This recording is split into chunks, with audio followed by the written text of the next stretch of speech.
تا حالا شده در سکوت مغزت از فکرهای ریز و درشت منفجر بشه؟ حتی وقتی همه چی آرومه، انگار یه صدای همیشگی توی سرت در حال حرف زدنه؟ اگه این حس رو میشناسی، بدون که تنها نیستی. ذهن ما برنامه ریزی شده برای نگرانیه و الان میخوام بهت بگم چرا و چطور میتونی آرومش کنی. میدونی مغز انسان برخلاف چیزی که فکر میکنیم طراحی نشده برای خوشبختی. طراحی شده برای زنده موندن و برای زنده موندن باید همیشه دنبال خطر بگرده. به همین خاطر مغزت مثل یه نگربان بیش‌فعال عمل میکنه. در هر لحظه دنبال تهدید، اشتباه یا نگرانی میگرده تا تو رو آماده مقابله کنه. حتی اگه تهدیدی وجود نداشته باشه، ذهن یکی میسازه. به همین دلیل گاهی بی‌دلیل مضطرب میشی یا ساعتها درگیر فکرهای بی‌نتیجه میمونی. این همون چیزیه که روانشناس‌ها بهش میگن حالت بقا یا سوروایوال مود. در این حالت مغزتو فکر میکنه اگه نگران باشه میتونه آینده رو کنترل کنه. اما در واقع فقط انرژیت رو میسوزونه و آرامش رو ازت میگیره.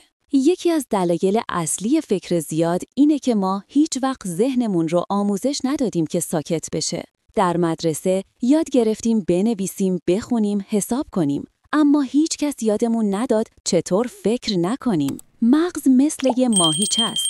وقتی مدام درگیر نگرانی و تحلیل و پیشبینی میکنی، اون بخش از مغز که مسئول اضطرابه قوی‌تر میشه. در نتیجه حتی در آرامترین لحظه ها هم مغز دنبال چیزی برای نگرانی میگرده. حالا سوال مهم.